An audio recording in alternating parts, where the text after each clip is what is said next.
안녕하세요. 냉동탑차 전문 화물차 창업 경영 컨설턴트 미스터 리입니다. 화물차주분들의 피해가 예전만큼은 아니지만 정보의 과장됨과 계약 후에 차량의 명의 이전 후에 센터의 위치의 변경, 코스의 변경, 이도저도 못하는 피해 사례가 빗발치고 있습니다. 하여 오늘 소개시켜 드릴 곳은 화물복지재단입니다. 많은 분들이 화물복지재단이라는 사이트를 몰라서 어떻게 도움을 받는지도 모르고 피해를 많이 당하고 있는 점이 안타깝고 화가 나서 사이트를 공유하고자 합니다.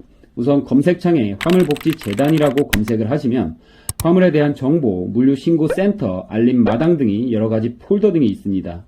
법령도 확인할 수 있고 신고도 할 수 있고 상담자와 상담도 구할 수 있습니다. 우선 이번에 말씀드릴 곳은 다른 것이 아닌 물류 피해 신고를 하는 방법이기 때문에 다른 부분들은 생략을 하도록 하고 물류 피해 신고하는 방법에 대해서 알아보도록 하겠습니다.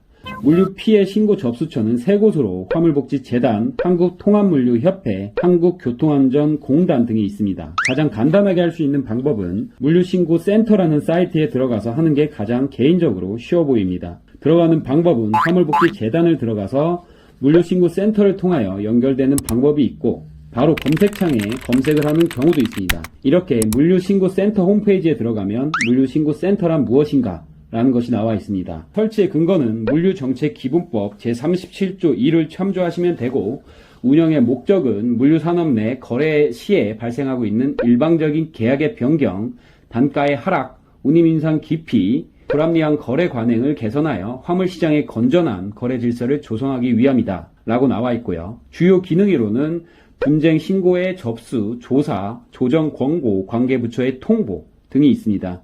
신고의 대상으로는 화물의 운송, 보관, 하역 등에 관하여 물류시장의 건전한 거래 질서를 저해하는 행위라고 나와 있습니다. 유형을 살펴보도록 하겠습니다. 유형 첫 번째, 화물의 운송, 보관, 하역 등에 관하여 체결된 계약을 정당한 사유 없이 이행하지 아니하거나 일방적으로 계약을 변경하는 행위. 유형 두 번째, 화물의 운송, 보관, 하역 등의 단가를 인하하기 위하여 고의적으로 재이찰하거나 일방적으로 계약을 변경하는 행위.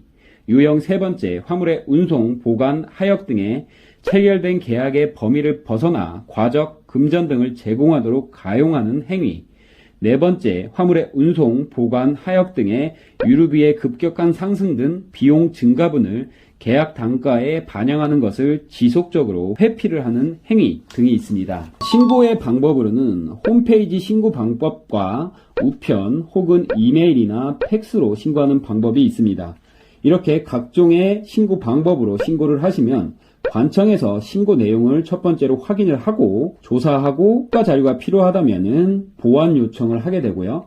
사실관계 확인을 위해서 서면이나 혹은 현장 조사를 통해서 사실관계 확인을 하게 됩니다. 그 후에 타인이나 국가 또는 지역경제 피해를 발생시키거나 발생할 우려가 있는 경우에는 조정을 권고하거나 법률 위반 시에는 관계 부처에 신고 내용이 통보되게 됩니다. 이렇게 신고 방법에 대하여 간단하게 설명을 드렸고 자세한 내용은 각 사이트에 방문하셔서 살펴보시고 피해를 해결하는 기회가 되시길 기원하겠습니다. 이상으로 줄이도록 하겠습니다. 지식으로 정신을 무장하고 장점으로 돈을 벌어라. 냉동탑차 전문 화물차 창업 경영 컨설턴트 미스터 리였습니다. 감사합니다.